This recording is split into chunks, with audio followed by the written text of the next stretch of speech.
welcome to another episode of Fire Up! Are we fired up or what, guys? I'm fired up. As always. JD? He's stuck. He's We frozen. are fired up. There you go. Yeah, that's what I was about to say. I shouldn't be. We're good. We're here. Okay. It did get a little weird. It got a little weird, which this episode probably is going to get a little weird. So buckle up for Fire Up. Let's get it. Let's. JD, where should we start tonight? Where do you want to start? Hey, well, first, I'll tell you what. Let's start by introducing ourselves. I'm the Southern Fried Gentleman of Southern Fried Sports. Let's start off with Samir.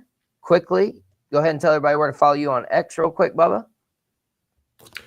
I'm Samir. I am a contributing writer for Sideline Sports. I've been writing for them since about last November. You can find me every Thursday evening on Fire Up. You can also find me on X at ATL_Samir2401.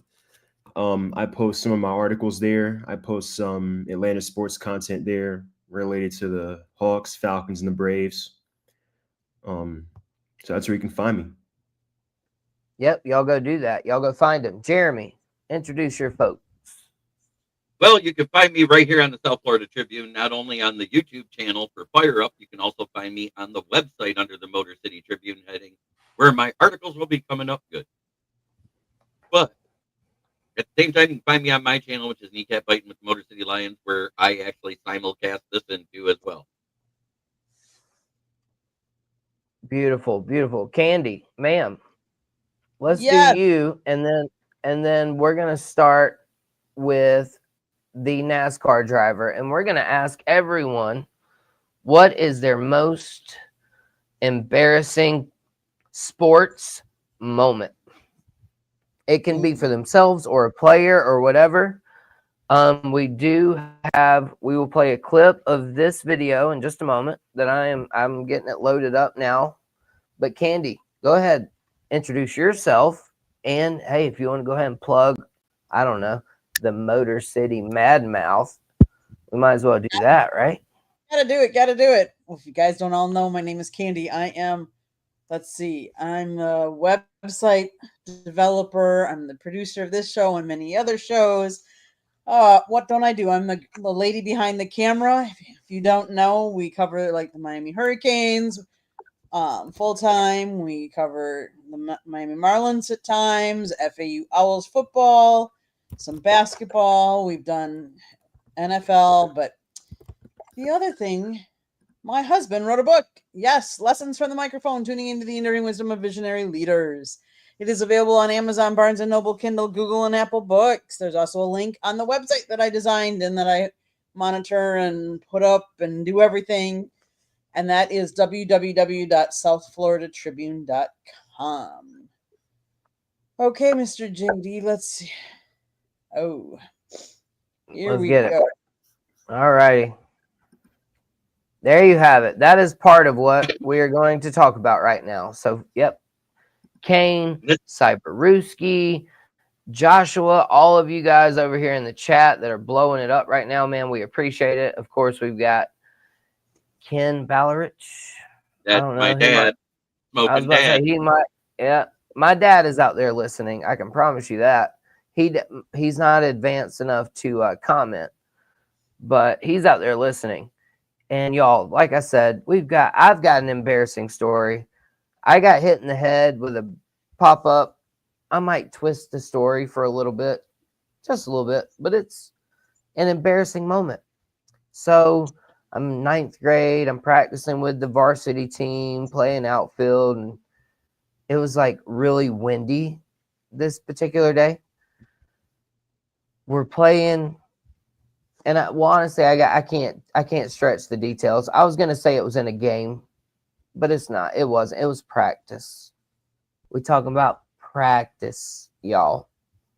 So I'm out there in the outfield though. Really windy day. we're not using baseballs because the coach doesn't want to get all the baseballs soaking wet. So we're using batting cage balls.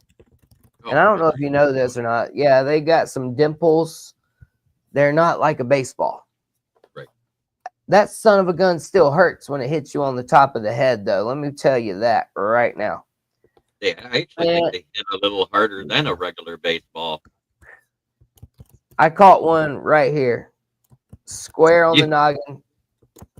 Yep. You got goose egg. I'm out there. I'm practicing with the varsity, man. Like, I'm a 9th grader. Like, man, I'm feel good about myself. I shouldn't be there. And I go out there and I have the most embarrassing moment ever. Like, I went from being on top of the world to being embarrassed, knocked down. Everybody, of course, saw it. So it was the laughing stock for the next few weeks. And so all of that said, Samir and Jeremy and Candy, if you could, Miss Candy, go ahead and present that screen I have. And let's show the NASCAR driver, Connor Zilich. Most embarrassing moment ever. He just went from having a very drama-filled race to winning the race and then having this happen. Career wins. Let's go down to Mobile One Victory I Lane. saw this the other day.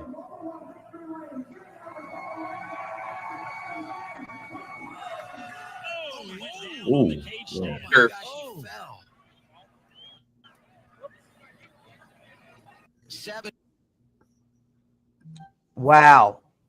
So I've spoken enough. I've told you my embarrassing story. Of course, we'll have comments coming up, but Jeremy, Samir, Candy, I turn it over to you guys. Let's go. Oh, so mine was way younger. It was my very first Little League game playing. I can't even remember if it was actually Little League. I was like 8 or 9 years old. But I'm standing on the base. It's just before the game starts. I hear the ump say play ball, but I also hear my mom say, smile for the camera. So I turn to the bleachers. The pitch goes. I hear the crack of the bat, and I'm playing the hot corner, and I catch it with the nether region. Man. Oh. That's tough. That's tough. Samir, do you have any embarrassing sports stories?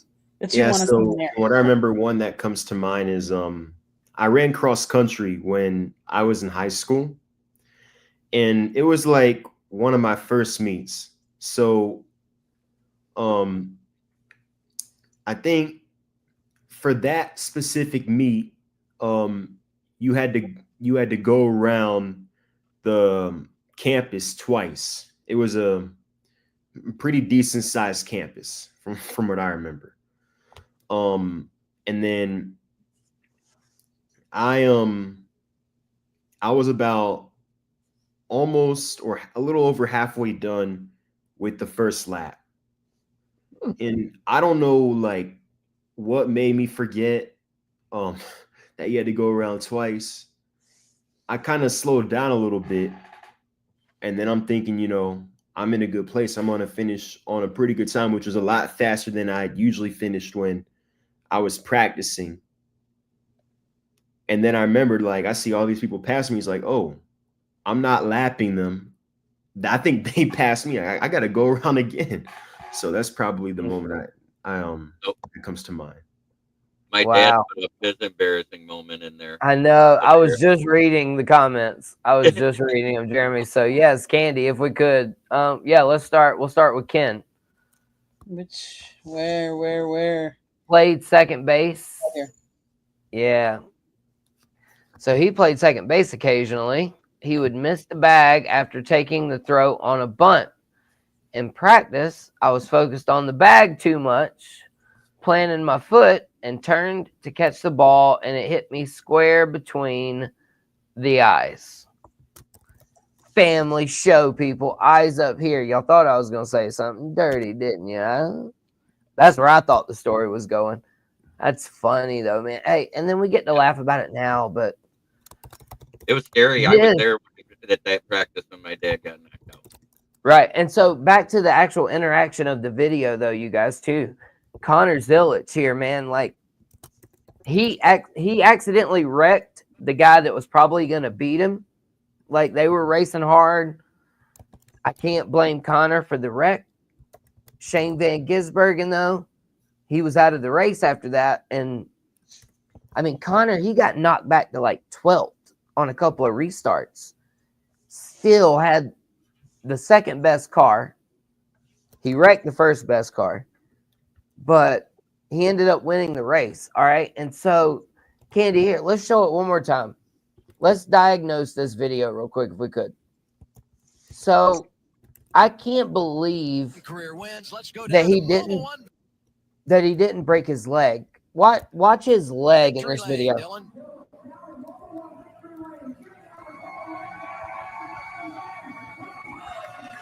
Oh, he went down on the cage stand. Oh my gosh, he fell.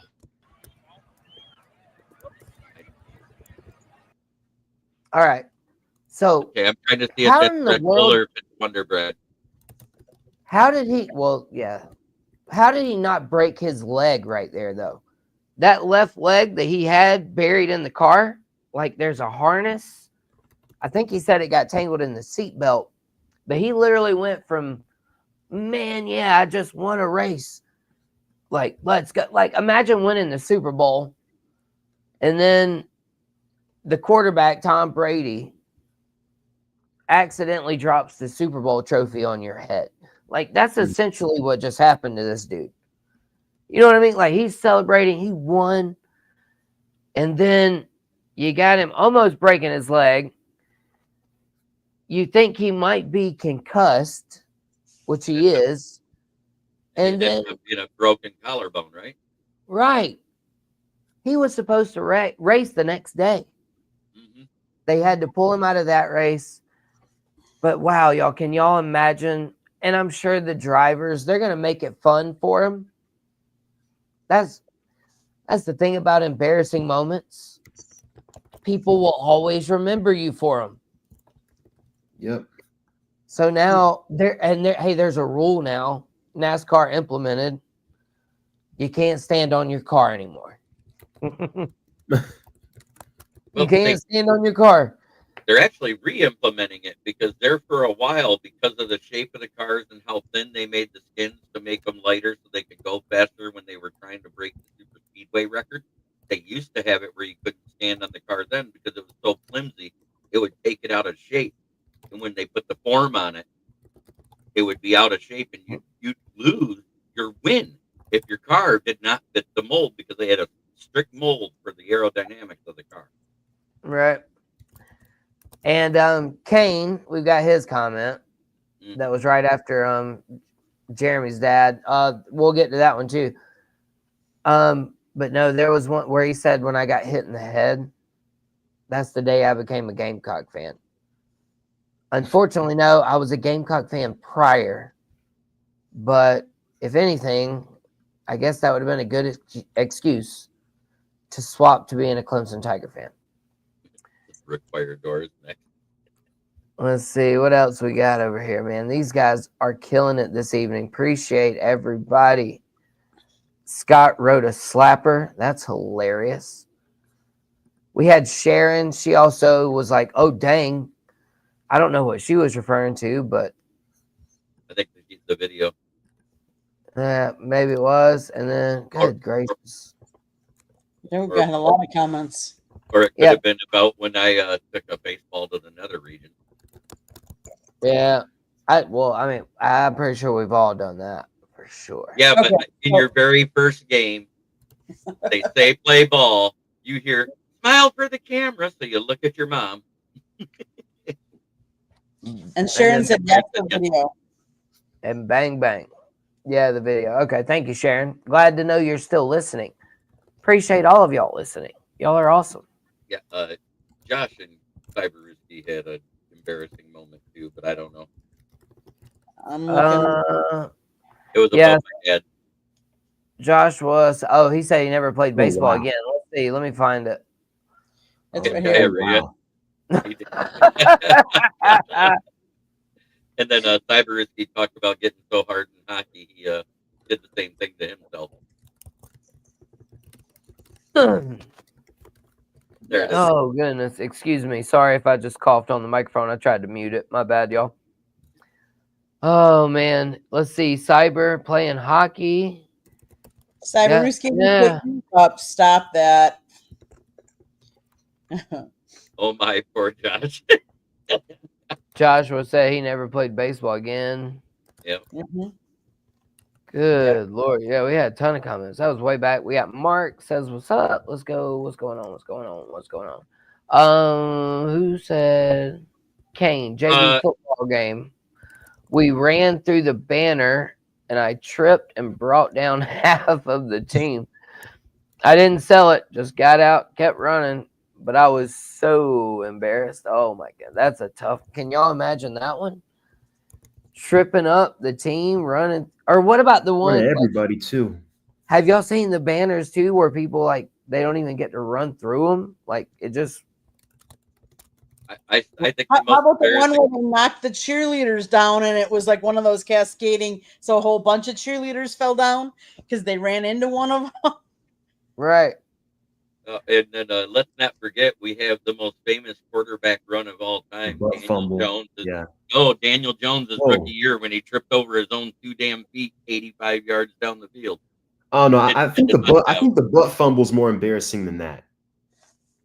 Oh yeah, I the think butt fumble. That's a good one. that's probably the most embarrassing play in NFL history. Like you like running right into the backside of your own God. center. That's horrible. Oh man, Josh. Lord mercy. Really? Oh, so Candy, we haven't heard yours, and then we've got to steer to other topics. So, what was your most embarrassing moment? One of my most embarrassing moments happened when I was in 6th grade gym class. It was one of those where we were inside, we were rope climbing. And so I had climbed all the way to the top and I started coming down and I was starting to come down too fast and I was getting rope burn. So what do? You let go. So down to the floor I fell and I sprained an ankle. Yep. On crutches for a couple weeks after How that. high were you when you fell? How high do you think you were when you fell? I would say Candy? probably 30 feet, maybe. I mean, because it was in the gym. I mean, it was, it wasn't a short rope. Like it was, and I was part of the way down. There was padding, right, though. I mean, there was some padding down. Yeah. So it wasn't like I was falling on a gym floor. There was a little bit there was padding underneath, but not enough that I still sprained my ankle. 30 feet, man. That's one of those things, though, you can't laugh at when you see it. Like, if you're one of the people when you see somebody fall as far as you did, no, you can't laugh at that. We can go back and make fun of it, though, 30 years later and laugh at it. Mhm. Right? I wish it was only 30 years. Thanks, I Jake. was just going to say, for when I was 8 years old, that was a long time ago. Same. Birthday coming up, actually. Yeah, I got a birthday coming up in October. Oh, 55 on that birthday. So my birthday, 47 some years ago. yeah, my birthday has always fell on Labor Day weekend, so it's kind of overshadowed a bit. September 1st. Good Lord, though, we got so many comments, and we've got so much more though to talk about. Let's see, what would be a good segue off of Connor Zillich? How about, can the Brewers avoid being embarrassing in the playoffs? Can they keep up this hot streak? Candy, this is yours. Please enlighten us. Well, I want to announce, because I don't know how many of you know this. So, Burgers for the Brewers. So, George Webb Restaurants announced that next Wednesday, August 20th, is Free Burger Day across Milwaukee, thanks to the Brewers and their 12-game winning streak. From 2 2 p.m. to 6 p.m. Wednesday. Fans can show up at any of their chain's 23 locations and claim their free burger. Plan to be in Chicago for the Brewer Cubs finale and prefer a rain check. Vouchers will be available starting this Friday. Just want you to know, our founder made the bold prediction of 12 games in a row back in the 1940s, and it has only been realized 3 times in their company's history, said current Ryan Stram, current George Webb vice president, when he made the announcement. We couldn't be happier. So the last time the Brewers won 12 straight was back in 2018. The restaurant gave away 90,000 free burgers and 100,000 redeemable vouchers. In 1987, the first year of the promotion, they handed out 168,000 free burgers. So if anybody wants a free George Webb burger next week, Wednesday, because the Brewers won 12 in a row, they are one of the hottest teams. Like, they have won, I don't remember how many series it is in a row. It's kind of crazy. They would be with 12 wins. They would be at least 4 series, I would imagine. Yeah. Exactly. Plus, 3 or 4. Plus, they could have won more series before that. I'm telling you. I think I saw it somewhere. Correct me if I'm wrong, but they're like 24-4 over the last month or something like that. Yep, they're doing it. And I think the unique part about it is, number one, they're doing it without their star player, Jackson Churio, and they don't. And another part of it is extension of that, they're not really doing it with any household names, except Christian Yelich, say. Yeah, like and I the had pitching forgotten staff's about really him. good. Pitching staff's been really good. Jose Quintana was a good pickup they got from the Mets last year. They have Priester. They did get Brandon Woodruff back, and apparently he's pitched really well for them. Mm-hmm. I know he was a Cy Young candidate a couple years ago. And then their lineup, they have Churio, but he's been out for a little bit. Christian Yelich, I feel like he had a couple of down years, but he's had a couple of really good years as of lately. Sal Frelick is hitting almost 300, and they have William Contreras. Even though he's having a down year, he's still putting up solid numbers. So, of course, as we say here a lot in this town with our baseball team, when we're in contention, the regular season really don't mean anything if you can't win in the playoffs. And the Brewers haven't won a postseason series since, I believe, 2018. So we'll see what happens. That's true, but I can also say that they have one of the smallest markets. They have, their payroll is like not even half the size of the Yankees, the Mets, the Dodgers, or any of them.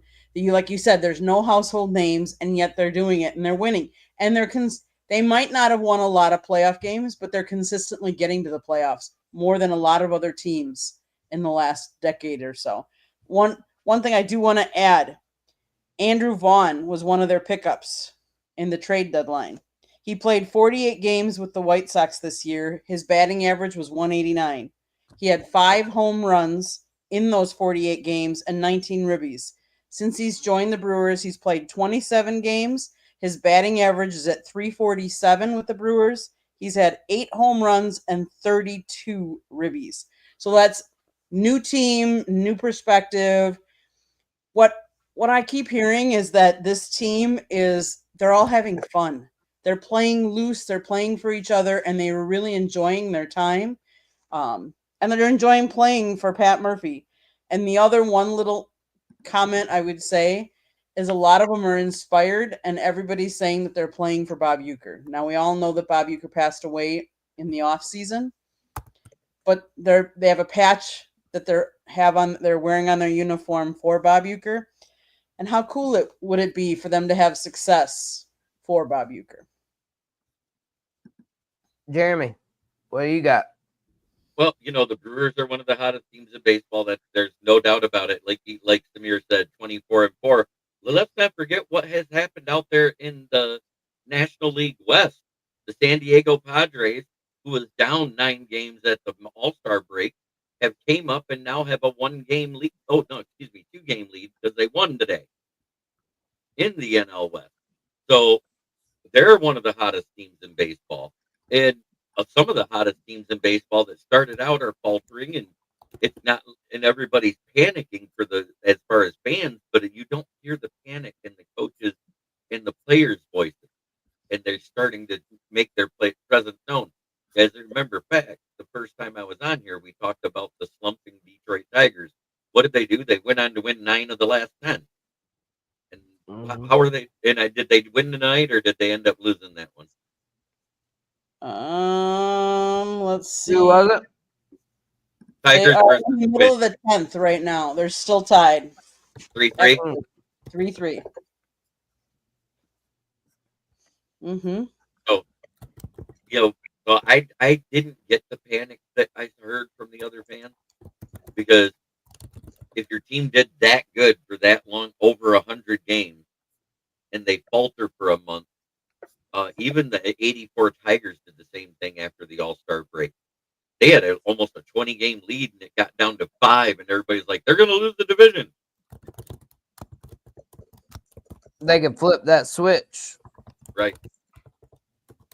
And Mhm. so let's see the NL, and then Candy, if you could present that screen I've got up for us, You got it. and then we're gonna rattle through that because I'm really curious now about the 24-4. So, to what Jeremy was just talking about, the Brewers right now have built up an 8-game lead over the Cubs in the Mhm. NL Central. 76-44. Sorry, my eyes are bad. But anyways, to this that I brought up here. So I went back. I was trying to go back 28 days, but then I just scrolled back to the one loss that I saw. So I figured I'd start right there. So after the Brewers lost to the Marlins on Saturday, July the 5th, they won. And we will count them out together here. They won 1, 2, 3, 4, 5, 6, 7. Oh no, I'm sorry. Back up. Counted the wrong team. So they were at 5. And then they lost. They lost to the Cubs on July 30th. That's the last Yeah. time they lost. Yeah, because The last I remember time the they Cubs were in first lost- place by a pretty lengthy margin, and then the Brewers just got in a hot streak. So Yeah. And then, I was on Tuesday, July 22nd. They lost to the Mariners. Yeah. They lost to the Marlins the day after. But then they won. 1.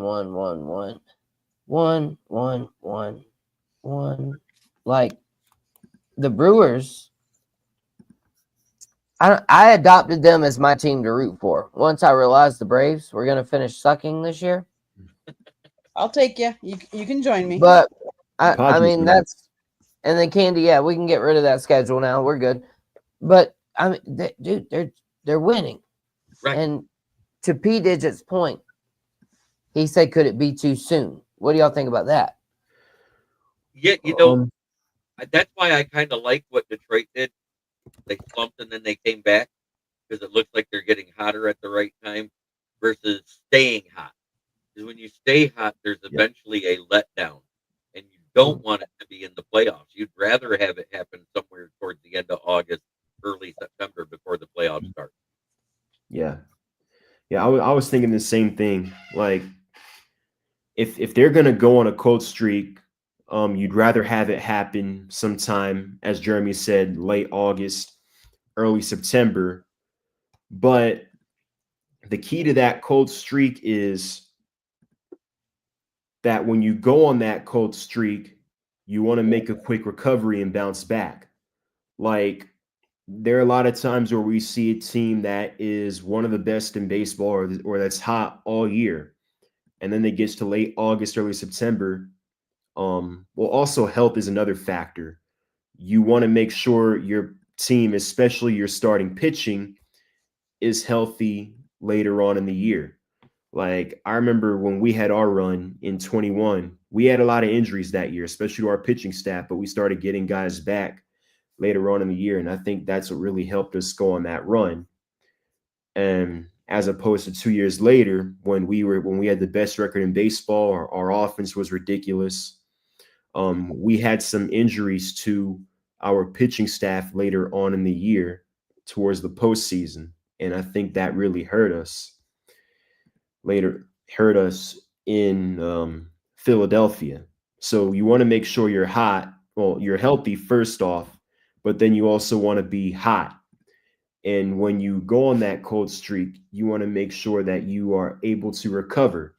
For example, speaking of a team that has been unable to recover from their cold streak, there's a team here in the NL East, the New York Mets. They had a lead about 4.5 games at one point in the division. Since July 25th, they are 3-13, and they just lost again tonight. So, I mean, that's kind of in par of what they do. So really no surprise there. But we'll see what happens. And they're only half a game ahead of the Reds for that last spot. So they went from leading the NL East. I think at one point they were the number 1 seed in the National League. It's now only leading that last seed by half a game. And anyone who's followed the Mets for a while knows that that's not really a unknown occurrence. They're known to kind of start off hot in the summer and then fall apart later on in the season. So we'll see what happens there. He says, my Mets are done. She says, my Mets are done. Mm-hmm. But P Digits. Oh, that's my Brewers. Come on now. Sorry. I love what the MLB did with adding.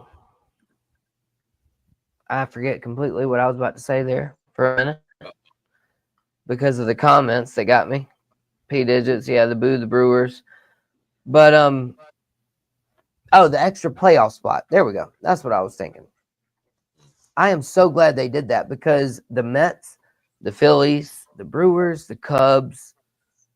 I wish I could throw the Braves in that, but I can't. But then you've got the Giants, the Dodgers, and the Padres. Who makes it into the playoffs is going to be pretty daggum interesting, I think, when it comes down to it. Yeah, because you have the Mets who are the 6th seed. The Padres are now in first place, I think, as you mentioned earlier, JD. Cubs are 4th. Dodgers are 5th. And again, the Mets are in that 6th spot. And then, of course, the Reds are only a game and a half out. St. Louis is only 3.5 out. Then you have Arizona and the Giants who are 5 out. The Marlins are 6 out, and the Braves are 11 out. So we'll see. Let's see what happens there. I've got the Braves at 16 back, but yeah, I've got them of the East. Yeah, that way. You're 11 out of the wild card. 11 out of the wild card. Right. So we'll see. Are the Mets going to Met again? I guess time will tell. I know that their lineup has gotten cold, and their pitching staff is a mess. And a lot of the fans regret that huge Soto contract. I mean, Jeremy, you got any takes on that? Yeah, that Soto contract is nowhere near looking as good as everybody thought it was going to do because he looks like a shell of what he was last year. The Tigers, like I said earlier, they're doing things right, and they still have a 6-game lead at this point. They're not in danger. Now, the San Diego Padres that I talked about with that 1 or 2 game lead, they actually play the LA Dodgers in a 3-game series starting tomorrow. Mm-hmm. And if the Dodgers don't win that series, they're going to fall so far behind, they'll be in danger of not being the top seed. Yeah, I think the Dodgers, they can almost kiss the 1 seed goodbye already. Yeah, right. Honestly, it's gone. Now it's just a matter of can they rebound and win the West. I don't know what's going on with Mookie this year, but he's cold. I know Freddie's cooled off since the All-Star break. I usually get you heard the news about Ohtani recently. No, just bad news. Yeah. How Oh, he's getting well, sued. yeah. I'm sure Major League Baseball brushed that under the rug again, just like they did the gambling scandal. Yeah, they might. But yeah, he's getting sued apparently for bullying people about real estate in Hawaii. Like apparently, yes, he like I guess I don't know. He sabotaged like a over almost $250 million real estate project, something crazy. I'm glad you like it, Kane. Yeah, that's my signed Amon Ra. That's my Amon Ra bobblehead that I got from a game in 2022. Then I got the Lions alternate helmet from a few years ago. And this was made by a custom guy. This is Little Smoke and Jeremy B. Sharon said, "Be careful. That is her Mets you're talking about, buddy. Hey, buddy, don't be talking about my Mets." I don't know what Sharon sounds like, but that was my Sharon impression. Hope you enjoyed it. That's my Sounded aunt. She almost just jumped on. So She says, "Thumbs down to Soto." Thumbs down. Something blowing up over there. Ding, ding, ding. We're blowing up on Fire Up. Man, we've had a ton of comments tonight, man. I'm excited.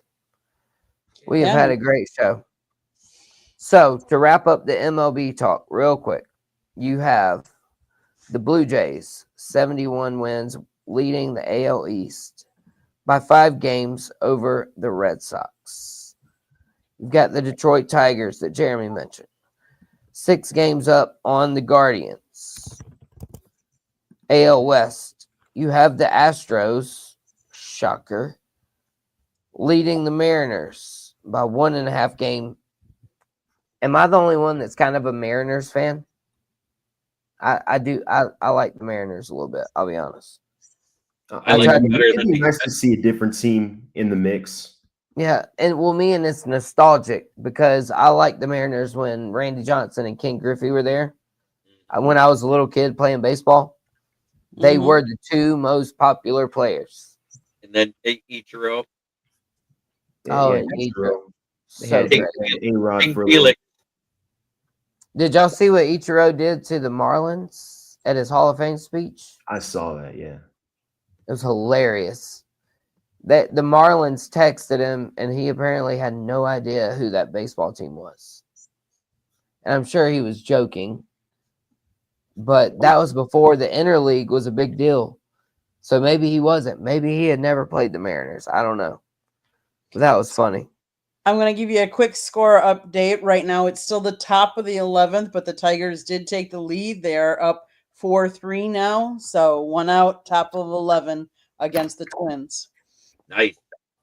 There you go. And then I was going to wrap it up by giving the NL divisions. So you've got the Phillies, they're leading the Mets by 5 games. Sharon's Mets. Don't forget that. Sharon's Mets. NL Central, Brewers. As I mentioned, 8 games up on the Cubs. The Reds, 13 games back. The Reds, though, shoot, they might be vying for a freaking wild card. Maybe.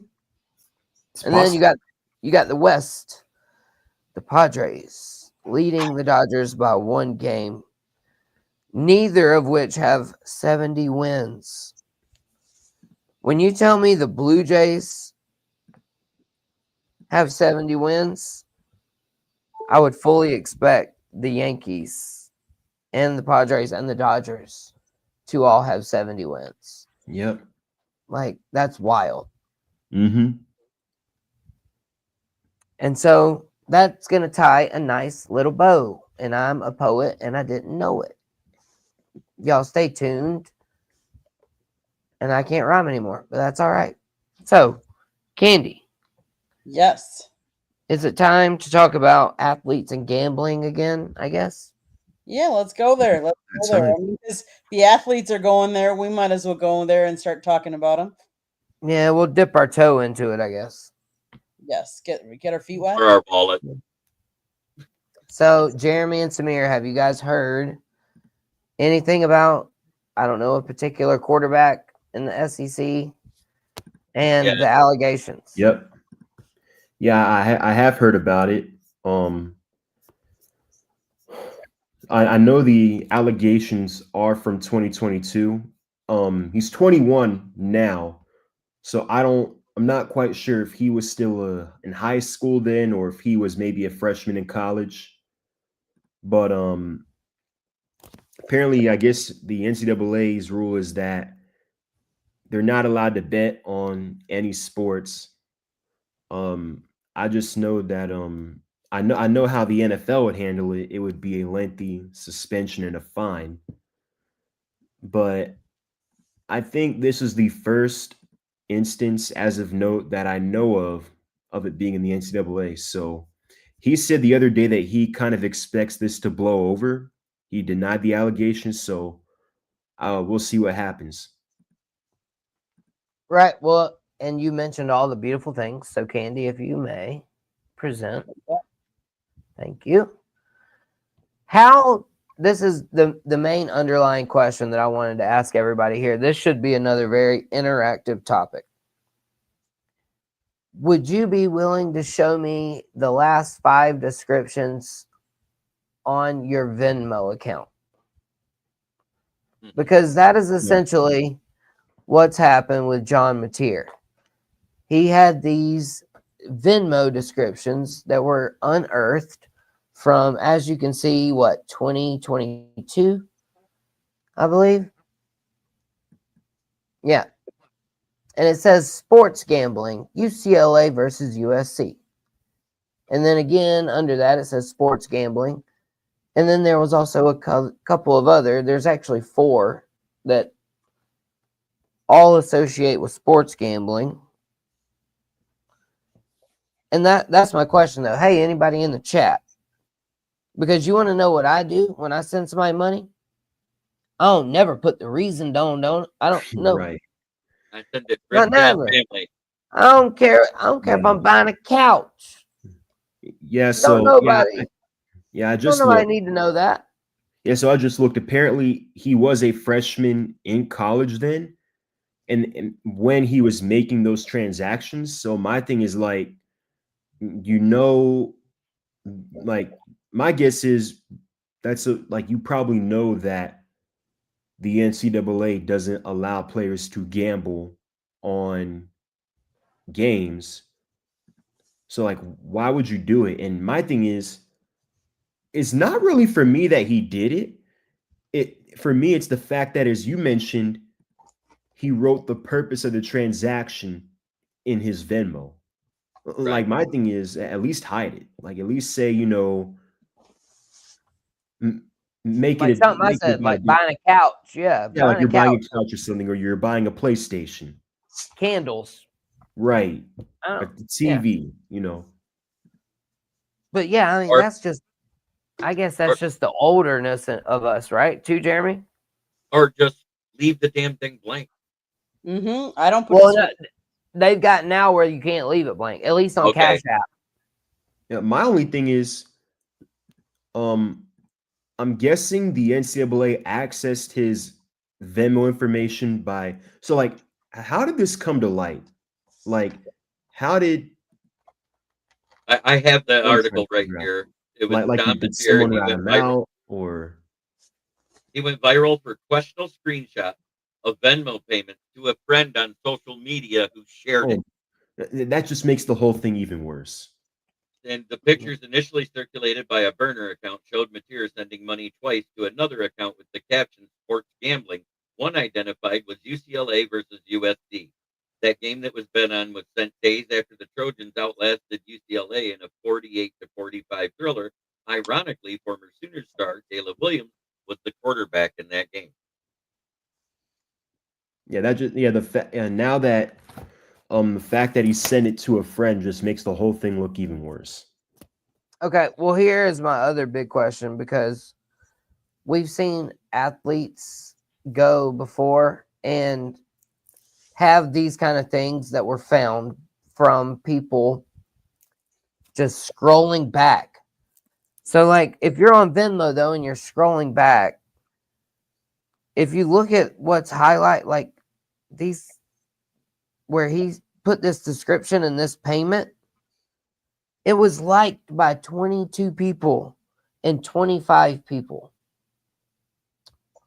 Why did this one person finally share it? Because according to this, 25 and 26 other people have seen these. So why all of a sudden did this come out? Because if 25 or 26 other people have seen this, did they just not think it was a big deal?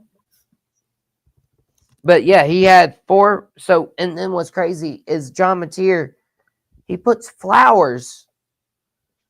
November 14th, 2022, he buys flowers for someone. I wonder who the chick was. Mm. And then November 20th and 20th, he's got 2 for sports gambling. The 2 I mentioned that have 22 likes and 25 likes. And then he's got another one that says Ultra Sports Gambling FIFA World Cup.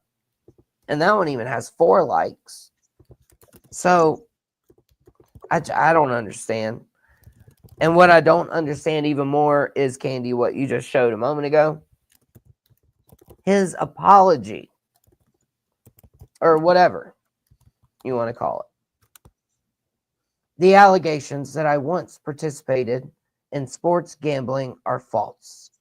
My previous Venmo descriptions did not accurately portray the transactions in question, but were instead inside jokes between me and my friends. Let me stop you right there. I do not freaking believe you. What possible inside joke could there be about you putting sports gambling into your Venmo description? I mean, is this the joke now? 3 years later? That somebody randomly finds it and smudges your name? Like, is that the joke? Like, what are you talking about, John Mateer? And in 2022, that was when NIL first got really prominent in college, where the money actually started showing up. You started hearing the astronomical amount. True that. And then he continues on to say, I have never bet on sports. I understand the seriousness of this matter, but recognize that taken out of context, those Venmo descriptions suggest otherwise. Well, no freaking duh. What, like, that's the whole point of what you're saying. So thanks for telling us what we already know. And then he goes on to say, I can assure my teammates, coaches, and officials at the NCAA that I have not engaged in any sports gambling. Well, in a way, he's right. What he did was he sent the money to somebody else, and they made the bet. Yeah, he learned after those first couple of times, probably. Right. He's like, dang. He's like, dang, too many people liking these. I'm just saying, it's a slippery slope. If you're allowed to bet in the sport you play in, what's going to stop you from betting on your own team, saying that you're going to lose when you're supposed to win and shave points to not cover the bet? I mean, yeah, it's wild. I'm still not sure that Shohei Ohtani didn't have a fall guy in that interpretation. Oh, he 100% did. The guy that went to jail is, I think it was his close friend of his, translator. That was the fall guy. And then I'm sure in this scandal, the one about the property in Hawaii, the real estate, there's going to be a fall guy in that too. Mm-hmm. Yeah, I don't disagree. I completely forgot where I was about to go with you after that, though. There was one other Shohei Ohtani thing I was going to say, but it might come to you. It might. It might. Who knows? I was just thinking about all the commenters we've had, and P Digits, he said night night. Appreciate you being here, P. Appreciate all of you being here. And then, yeah, just this whole John Mateer thing, guy. That's what I was going to say. Thank you very much. Chris Carter had once advised all of these people to have a fall guy. Oh, I remember that. I remember that. Literally at an NFL like combine like speaking event. Samir, That did you ever hear about that? That was the No, old I haven't rookie heard about that. symposium. Actually. That was the old rookie symposium they would do after the draft, and everybody was Yeah, drafted. talking about. It was Chris Carter and like 5 other NFL recently retired players. And he said, if you have to have somebody bet on you because you're addicted to gambling, have a ball guy. Yeah. He was like, man, even if you go to the club or something, whatever, blah blah. He's like, don't go by yourself. Let's see if I can find it real quick. Chris Carter. Mhm.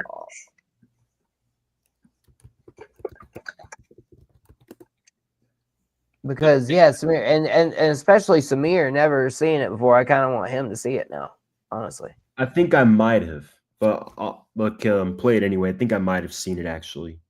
Yeah, just to refresh you on it a little bit. Let's see. Yeah. Yeah, here we go. Teddy's bankroll. Each one of y'all in business for yourself. This right here is Teddy Bridgewater Inc. Incorporated. That's him. Now, every dime that come into Teddy, all right, it's gonna be earned by him in this body. All right? Now I let my homeboys know. Y'all want to keep rolling like this?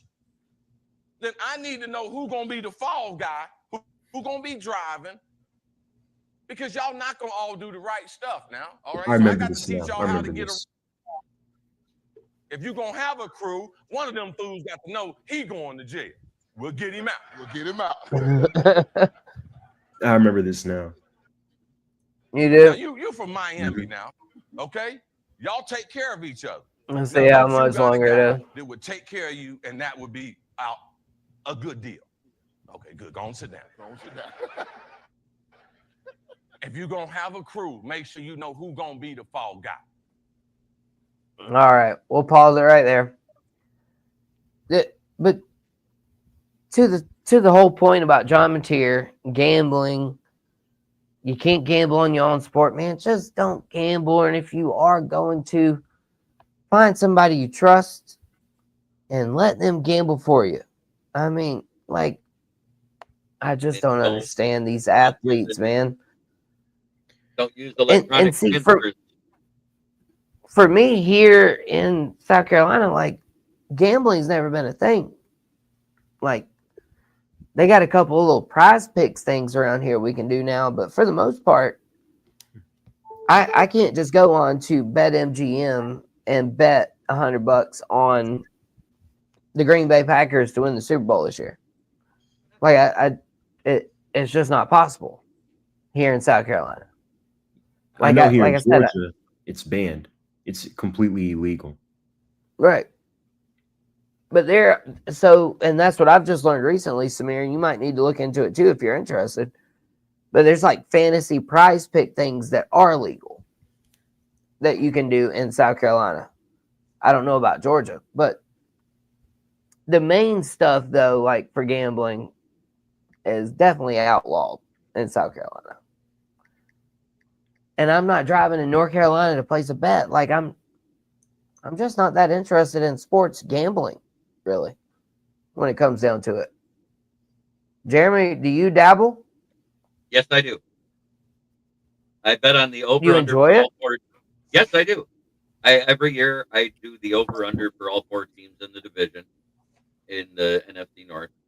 I occasionally will do the prop bets of an anytime scorer, and for that reason, you will never see me draft Trevor Lawrence or Tank Bigsby in fantasy football ever again, because the end of that Chicago Bears game when they were driving and they're on the 2-yard line, Tank Bigsby is standing on the 1 and not a single guy around him. And who does he throw it to? Trevor Etienne with 4 guys and ends up with an interception. And all I needed, I had a 16-leg parlay for anytime scorers that day, 1 for every game played. And I had Tank Bigsby in the first game. Man, that's tough. That's what I couldn't handle. I couldn't handle the tough losses. Yeah, I mean, yeah, for me, I feel like even if we were allowed to in Georgia, I just don't think it's something I would do.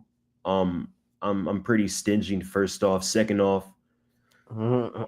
I just don't see like the point of it. Like that's why I don't really do like any money leagues and dynasty or fantasy or anything like that. Like I play fantasy football. I'm in a couple of leagues, but I've never been the type to play for like a whole bunch like month like we're kind of like if you win the league you get like a gift card or something, but like not for like betting purposes or anything like that. Mm. And then I think we talked about it before, like how gambling has changed sports. Mhm. Like it's almost become like a fantasy football thing to where it's like, okay, like get this guy the ball. I have him on my fantasy team. Or it's like, why aren't we throwing the ball to Kyle Pitts? I drafted him again for the 5th year in a row. Why aren't we throwing him the Right. ball? That kind of thing. Or like, Yeah. I bet the over on this guy to have 8 catches today. Or throw him the ball. Like, Mhm. like that. That's why I just don't. I couldn't really get into it. Right. A lot of mine. See, I didn't get into it the way you're talking about it, but I understand it because that's a lot of fans obviously feel that way. You see fans attacking players and athletes. We've talked about it before. I've Yeah. said it a million times. They're real people. Okay, just because you buy a ticket doesn't give you the right to disrespect them. Same goes for if you bet $10 on them to have so many catches or whatever. You have no right to go and be crazy towards them. I'm not saying you do that, Samir. I'm just saying that's kind of where your logic though is taking you. Like if you draft a player in fantasy football, you want the team to give him the touches to make sure you get your points. Like that's the point of fantasy football. But I don't even, man, fantasy is such hard work to keep up with. It is. And Yeah, like and that's what you got to organize your roster every day. Mm. Yeah. And then that's exactly, I was going to throw it to Candy, and I was going to tell her to kind of segue a little bit into fantasy football with what she said. I was just going to say, Samir, I see what I've played fantasy football in numerous years. My family always had a rivalry fantasy football. Oh, yeah, we have the same thing. League. Yeah, we have the same thing. My cousin is won 2 years in a row, so and then I've been hearing him about it ever since. So I got to make sure I don't win this year. Ain't it fun when they chirp like that? Yes. But I do think it matters in the league whether you are drafting your players or you let it auto draft because now we played. There were people in my family. There are some, my sister namely, who is not a big sports fan. She likes sports, but she's not into it as much as the rest of us. And she won because her team that she drafted, she got lucky. She got the ones that didn't get injured and did really well. But as you're saying, it's a lot of work. My dad used to do fantasy baseball, fantasy basketball, and fantasy football. And out of all of those, fantasy football is the least amount of work. Because if you think about it, baseball and basketball, they're playing games every single day. Facts.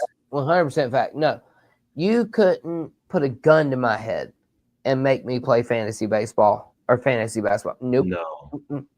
No. And to the fantasy football point too, the best teams I've ever had, auto draft. Yeah, but I feel like that takes the fun out of it, though. I watched a guy last year in the league that I got into the playoffs, and he was the bottom feeder. He was at the 4th pick, and he auto drafted his team, and he ended up with 6 quarterbacks and 2 of them on the IR in the first 6 round. Mm-hmm. Oh yeah, you got to watch it a little bit. But yeah, honestly, a couple of my team auto draft. Like I drafted the first few players, and so the reason I wanted to mention fantasy football is a shameless plug. So Jake Crane, if you guys know Crane and Company, there's a big sports show. Jake's cousin Shane me and him used to listen to the same radio station. So I just talked to Shane the other night for about an hour, and he's got a ton of fantasy football advice that he needs to share. He runs a league that's like a sponsorship thing or like a donation. I think it's like Paulie's Playoffs, but they all the funds and everything go to like cancer research and things like that. And so Shane, though, he and I are going to do a show next Wednesday night on Southern Fried Sports. And so, yeah, Sharon, I don't know if you're subscribed to me or not, but if you could, at Southern Fried Sports JD, same thing for everybody that's listening. Make sure to hit like, follow, share, subscribe. And Samir and Jeremy, go ahead. Y'all plug yourself again, too. Go ahead, Samir. Yeah, you can follow me on X. It's kind of long at ATL_Samir2401. Again, as I mentioned earlier, I post a lot of content related to the articles I write for Sideline Sports and the South Florida Tribune until Sideline's website is back up and working again, hopefully soon. And you can find me here on Thursday nights on Fire Up, and then I post a lot of content as well related to the Hawks, the Braves, and the Falcons. Beautiful. Beautiful. Jeremy. You can find me, as I said, on the South Florida Tribune YouTube channel every Thursday night for Fire Up with JD and Candy and Samir. You can also find my writings on the SouthFloridaTribune.com underneath the Motor City Tribune heading. You can also find me on my channel, which is Kneecap Fighting with the Motor City Lions, where I go live into Huddle Sports Network on YouTube, my channel on YouTube, and also into the Amazon and Roku Fire Stick app, the Huddle Sports Network.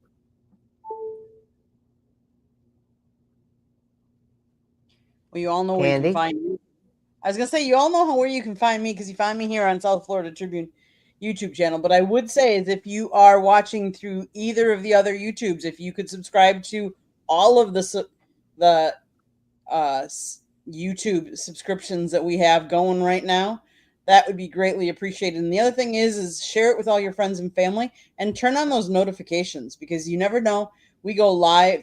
I know on South Florida Tribune, we go live at least Monday through Thursday, at least once, sometimes twice. And I know that this weekend we're going to be releasing, Scott did a one-on-one interview with Bob Ryan from the Boston Globe, and he did that. We're going to be releasing that this weekend. We're also going to be we've been slowly releasing some of our videos from our trip. So if you want to see, we went on a cruise. We went to Amsterdam, Norway, and Iceland, and you can go and check out some of that. In case you are interested and you want to get your feet wet, maybe you want to go travel there and you want to see what it's like, go check out our YouTube as well. And of course, shameful plug, my husband wrote a book, Lessons from the Microphone. It's available on Amazon, Barnes & Noble, Kindle, Google, and Apple Books. Okay, I'm done. That's my favorite book. It's like I got it. I read it. Other than the Bible, it's the only book I have. So, Candy, I know you had one other thing you want to talk about. If you would, please present screen. Oh, that's right. Oh, I was going to say, I don't have. We got it. What if you can create your own website by saying, this is what I want? With Wix, you can. First up, let's talk about AI color themes. You can get any combo. Listen, we're not joking. This kid can really drill the ball. Holy smokes. They got a shot. He just kicked a 70-yard field goal. Are you kidding me? Crazy. I've never seen that. The NFL record. Because it's preseason. But that's a Sports Center highlight. 70 yards. I've never even seen a 70-yard field goal attempt. We'll get some NFL veterans in the booth. Have you ever seen a 70-yard attempt? Wow. I mean, Logan Cook knew it was good the minute he hit it. Crazy. Cam Little. 70-yard, and it would have been a record. 70 yards. Because it's preseason. It doesn't go in the record books. But the other impressive thing is not only his 70-yard kick, he has never missed an extra point in his life. In high school, he went 24 for 24. In college, 129 for 129. And now in his professional career, he's 35 of 35 for extra points. That's crazy. The dude is a kicker. I mean, what can you say? He like 70 yards. That's just and the announcer, he was like, has anyone ever seen anybody even attempt this? And everybody's like, no, nobody's ever attempting it. But I don't know. But 70, the record is like 65, right? 66. 66. That's by Justin Tucker versus the Lions. Happened for Justin Tucker when he was with the Ravens when they beat the Lions in the last second on a field goal that never should have happened. And then, well, you got Denver too, where they can kick the ball a super long way. I thought we were going to say it was done in Denver.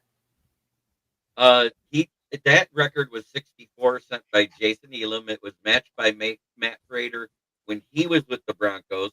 And then he did it again with the Lions while he was with the Lions after the Broncos. I mean, yeah, 66 is getting it.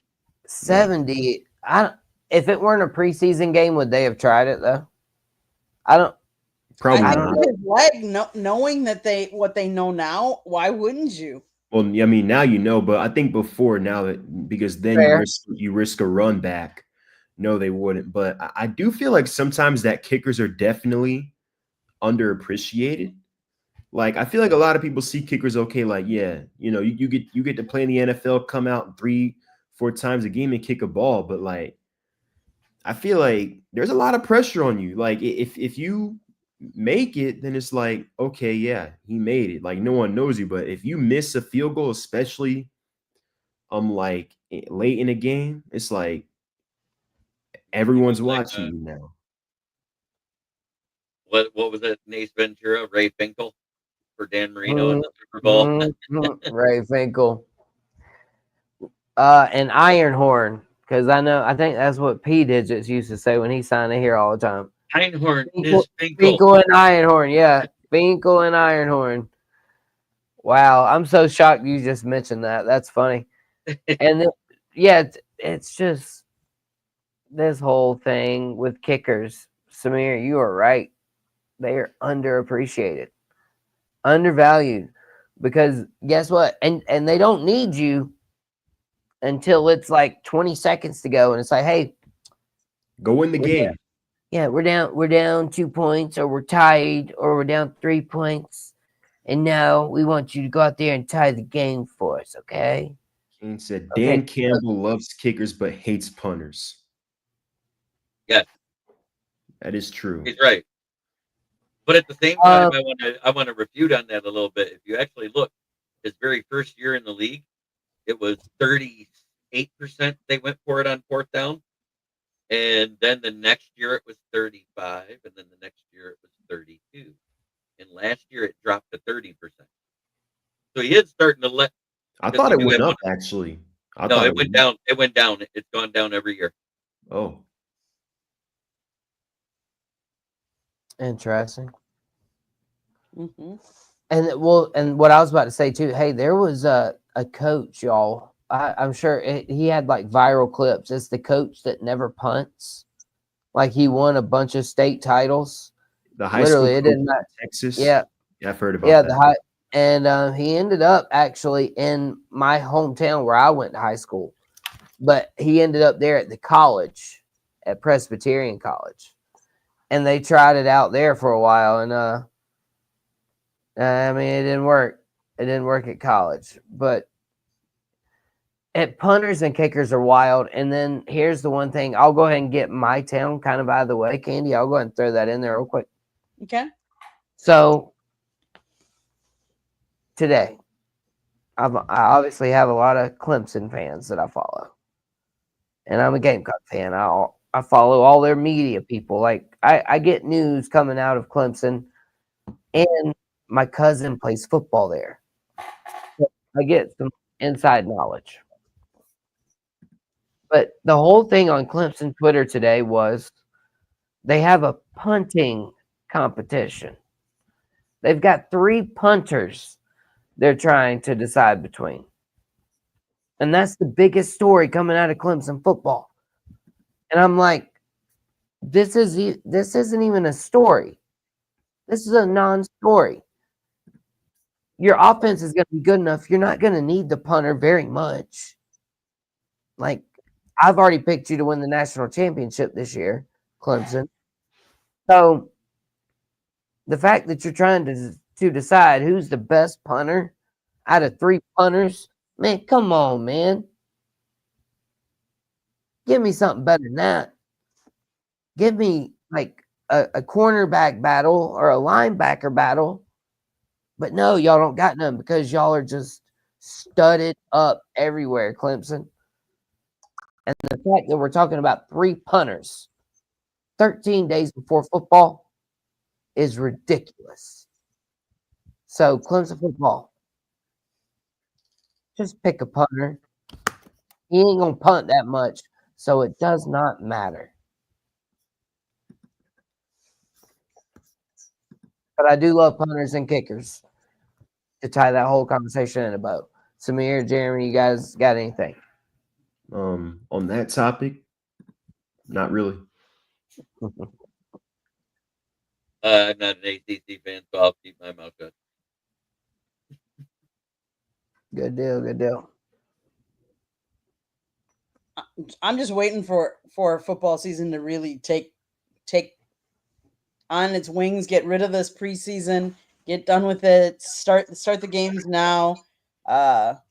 End of the month, I know I'm looking forward to going to the Miami Notre Dame game. That should be really interesting, and yeah, I'm just looking forward to football.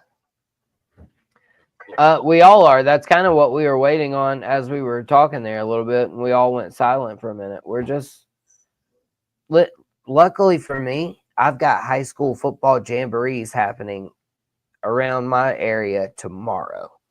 So I'm getting a little was jamborees, and then week 1 or week 0 or whatever they call it is next week.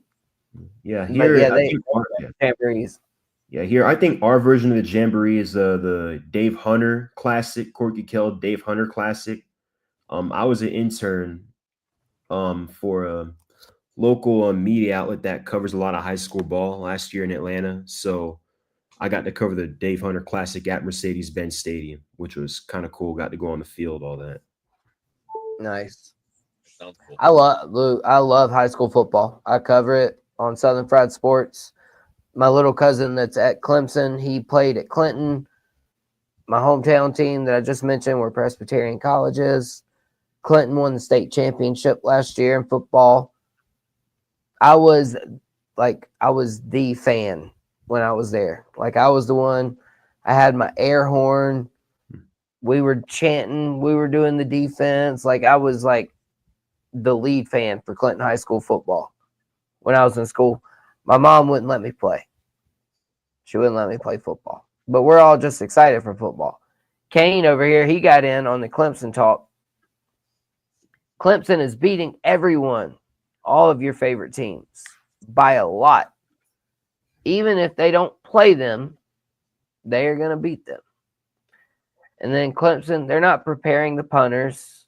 They're just giving them something to do now because punting team will be bored this season. They will be bored this season. I said the same thing, Kane. And if not, they'll do that weird thing where the quarterback punts the ball. Oh, the booch punt? Yeah, Clemson, they're notorious for that. And then Austin, appreciate you, Austin. JD, is that kind of like last game? I think it was yesterday, the day before, the Brewers were beating the other team so bad that in the 9th inning they threw in a position player to pitch to them, and they were hitting the bejeebers out of the ball, kind of like that, right? No, not really. Not with a quarterback punting. So, in high school, they're forced to do it. because there's only so many athletes on the team and not a lot of them can kick. So a lot of times in high school, the quarterback is the punter. So with I think Cade had punting experience. And so what they've done though is if they get to like 4th down and 3 on the opponent's side of the field, they'll go for it on 4th down, leave Cade in, and he's literally, and Trevor Lawrence did it too. Trevor Lawrence did it a few times. But yeah, they just snap the ball to the quarterback, and if he doesn't see anything, he just punts the ball. I mean, why not? Yep. Why not? I mean, shoot. He can get it down there 30, 35 yards. And if you're on the 40-yard line, it's actually really smart if you think about it. Yeah, Okay. Kane, he knows the play. It's the pass punt option, the PPO. It just matters on which P you put first in the PP.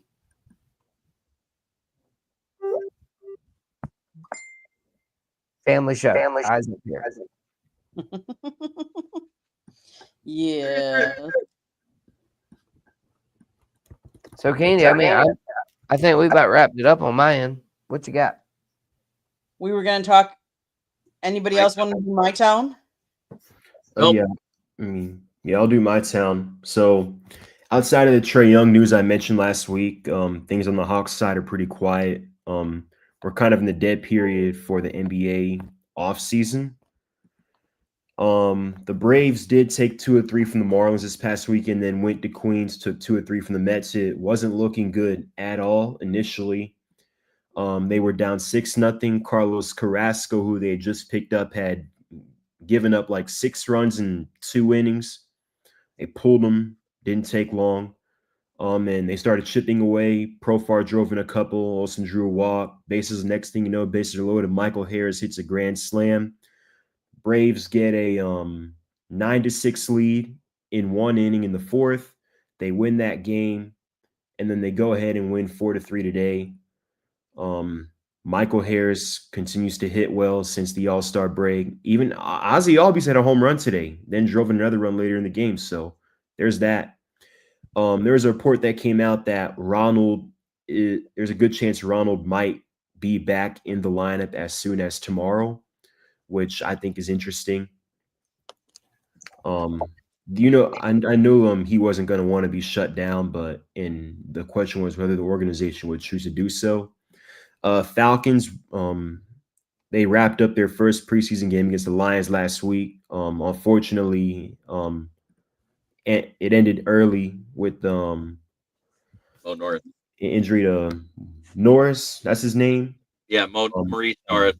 Yeah, it looked bad initially. I didn't see it because I was flipping back and forth from the Braves game to that game, but I just see they bring the card out. When they bring the card out, which doesn't happen often, it's usually not good. But reports are that he's back at the practice facility now, doing a lot better. Apparently, he was going to fly back with the team that night, but they wanted to keep him overnight just as a precaution. They did. Candy, you mentioned position battles. We have 3 notable ones in Atlanta. We have the wide receiver depth chart. So we've got Drake, Mooney, Ray McLeod are our top 3. Looks like Casey Washington, second-year receiver, is going to be 4. And then Kadero Hodges 5. Now 6 is going to be between Chris Blair, David Sills, and Nick Nash. Nichols, a 2-man race between D. Alford and Billy Bowman. Alford's been here for 4 years. He did allow the most touchdowns in the NFL last year, 8, including the one you all have probably seen against the Minnesota Vikings when he, in the middle of coverage, slipped, let Justin Jefferson run loose. Then you got Billy Bowman. The coaching staff has raved about him, including Raheem Morris. He's taken some snaps with the first team during training camp. So it's kind of up in the air on who's going to win that battle. Then safety next to Jesse Bates. It's between Jordan Fuller and another rookie, Xavier Watts from Notre Dame. I know Watts got off to a slow start because he had to miss some time because of an injury. If I were to guess, I would say due to the familiarity with Raheem Morris when he was with the Rams and the fact that he is a veteran, I think Jordan Fuller will start initially to kick off the season, but I think as time goes on, you're going to see Xavier Watts take that starting role. And then, of course, we had a joint practice with the Titans. The Falcons dominated day one. The Michael Penix Drake London connection looks as strong as it did at the end of last season. I think Drake London is going to go for 1,500 yards this year. That's how high I am and have been on him since we've drafted him. The defense reportedly looks more aggressive. They picked off Cam Ward a few times, and our set of young defensive linemen look promising. That's what the reports are saying. So Brandon Dorless, Arnold Ebiketie, Braylon Trice, Rook, a couple others. We have our second preseason game against the Titans again. Most notably, during our second joint practice, there was a Michael Penix and a couple of guys on the Titans had some words after he threw a touchdown pass. And then one thing led to another. One of the guys on the Titans ends up shoving Penix. He gets in the mix, and it ends up being a full-out fight. Like offense and defense. Apparently, coaches had to get in. Even Terry Fontenot had to get in and kind of cool things down. So that's it for my town. Yeah, and that's one question that I'll save for another day. But how much longer are these joint practices going to happen? Because I saw somebody post it today on X. They were like, it's just UFC. I think what I heard on the radio earlier today is that you only do one day, because if a team gets beat like the Titans did day one, they're going to come out with a little edge on day two. And right. I think one thing leads to another. Oh, yeah, absolutely. And I think I would rather them just practice alone, though, and have those fights, because I know that a lot of people that I became closest with on the field were people that I had fights and altercations with. You somehow kind of end up with this mutual respect after it. But these teams, though, the joint practices, it's just fights after fights. And then I do have to shout out, I think it's WTOS in Statesboro, Georgia. They finally had the misspell of Michael Penix. Oh, I seen that earlier today. They had the misspell, y'all. Yeah, someone's getting fired. Yeah, Whoever, Jeremy. If you misspell Penix and you missed the last letter, yeah. Nope. And that was shown on the TV today. Yes, it finally happened. Some of us have been waiting for it. Right. I mean, I've been waiting on myself to say it, honestly. If I'm ever trying to say Penix, I'm like, you worried it might slip? Words are hard. Yeah, Freudian slip, man. I promise you I'd have one. I promise you I could have one. And so, Jeremy, we got to get your town in this. And so I think we'll just segue it right to you. All right. So it looks like we're getting healthy at the right time. Taylor Decker's finally recovered. Terrion Arnold recovered from a mild hamstring strain. He's back practicing. Ahmad Hassanin, he went out Monday with a mild lower leg injury. I think it was a calf strain. He told all the reporters he'd be fine. He's been back to practice. And in the 11-on-11s, I do have a little report about that. The Lions held Miami in 2 hours to a score of 3 points versus the 35 they scored on offense versus their starters. So that was huge. And at one point, there was one little dust up that came out, and that was between former Lions safety Ifeatu Melifamu, who's filling in for Javon Holland, got burnt by Jameson Williams so bad, he goes, and that's why you're not still with the team. That's crazy. Yeah, apparently from what I heard, I know joint practices, this is one post I've seen that, some joint practices are lopsided, but apparently Miami looked so bad they made Detroit look like the '85 Bears. It was that bad, apparently. 35-3 in 2 hours. That's Wow. not even a length of a full football game. But the best one on the offense that day was Amon-Ra St. Brown, which that's to be expected from Detroit because he's been that ever since he's been there. As soon as he caught fire, I think it was midway through his rookie year, because he went from having 10 catches, 1 touchdown, and like 60 yards. All of a sudden, he ended the year with 90 catches and 7 or 8 touchdowns. But there was That's another wild. dust-up between Dan Skipper and linebacker KJ Britt. And Jared Goff has said he's seen a light bulb go off for Isaac Tesla, who also excelled in third down and in run blocking in those drills. Oh, that's exactly what Dan Campbell wants. He wants absolutely third down pass blocking, and he wants big physical running backs. I saw that about the Jets. But They're gonna run a fullback.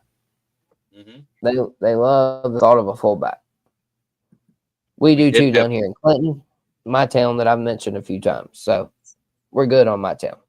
Oh, we actually did have to sign 2 people because we had to get rid of 2 people, and we're still using that UFL pickup. The Lions signed UFL players, offensive lineman Zach Johnson and cornerback Alan George. They also placed. I swear his mom must have been a fan of the Titanic because she named her kid DiCaprio Boodle. And that was the cornerback that we got, and the offensive lineman Keaton Sutherland all went on season-ending IR. And Amon-Ra is quite the name too. And Kane says Amon-Ra St. Brown is him. They had to enable the Hutch rule just to give the offense a chance. Yeah, and Hutchinson on defense had 2 sacks in that 2 hours. Right on. Beautiful. And the only thing I'm going to say about my town is if you didn't know, Jordan Love had surgery on his thumb. He injured it in the preseason game. They said if it would have been regular season, he would not have had the surgery, obviously. But because it was preseason, they went through it. The one thing I will say is I watched that, whatever you want to call that, play last week. They have a lot of improvement because they made a lot of mental mistakes. A lot of mental mistakes. Was I right in what I read that during the first string that was on the field in the first half, they had 5 drops from the wide receivers again? They had a bunch of drops. Golden was caught one of Love's. Love only I think he was 1 for 5. I think Golden was the only one that caught his. But they had a lot of not only mental mistakes like catching, but even penalties. Mm-hmm. So they have a lot of work, a lot of what I'm going to say is a lot of discipline to learn. Mm-hmm. And they have a couple weeks here to do it, but yeah. That's the beauty though of the preseason. At least they get to do it in game situations. Correct. Like, albeit they don't count, but college doesn't get that luxury. I mean, both teams can play their starters. But Dan Campbell has specifically addressed the between team workouts, doing the joint practices.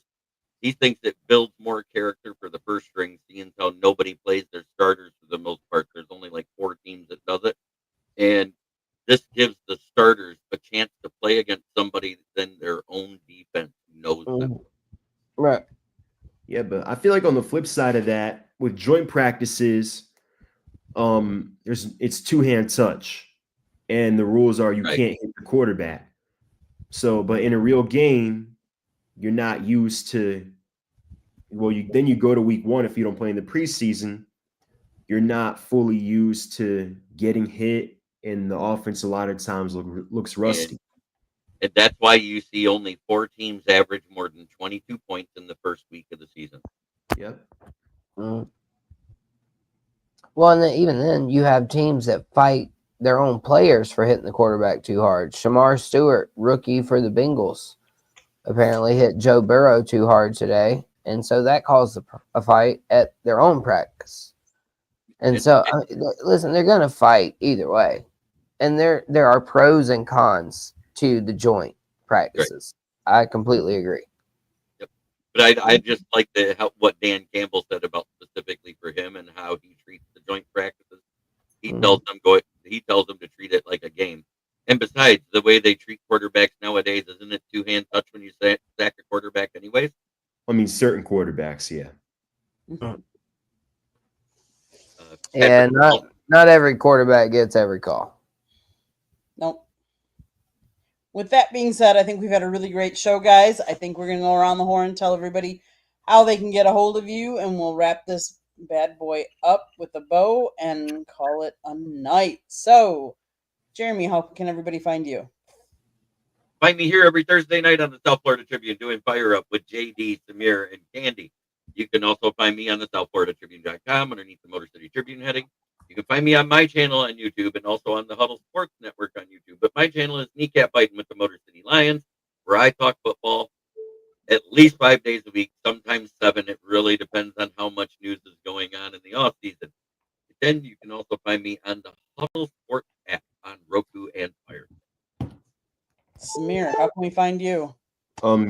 You can find me on X, as I mentioned earlier, at ATL_Samir2401.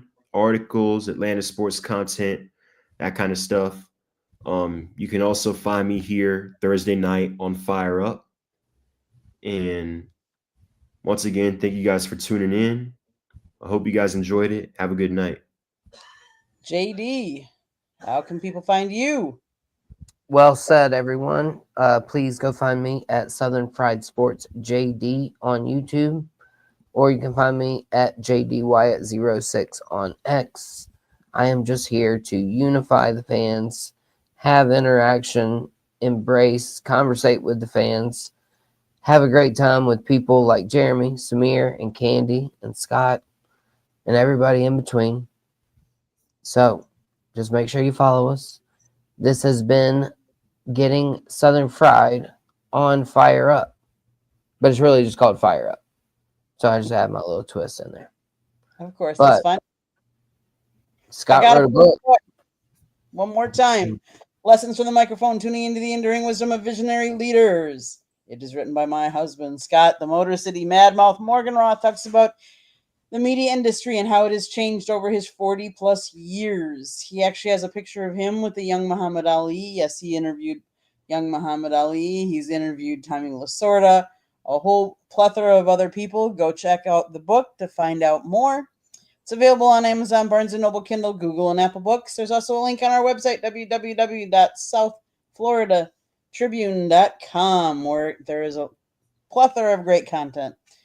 But if you see that red subscribe button in the lower right-hand corner, click it, like us, share us, and then turn your notifications on so you're notified whenever we put something up. With that being said, I want to say thank you to everybody that's been in the comment section tonight. We've had a lot of interaction. I love it. Love it, love it, love it. With that being said, enjoy MLB. Enjoy all the football that's going on. JD, what do you, last minute thoughts? Want to sign us out? Absolutely. Y'all know what I say. Be blessed, not stressed. Just be kind to one another, dang it. And for Jeremy, Samir, Candy, and myself, this has been Fire Up on a Thursday evening. We will see y'all again soon. Good night. Good night. Good night.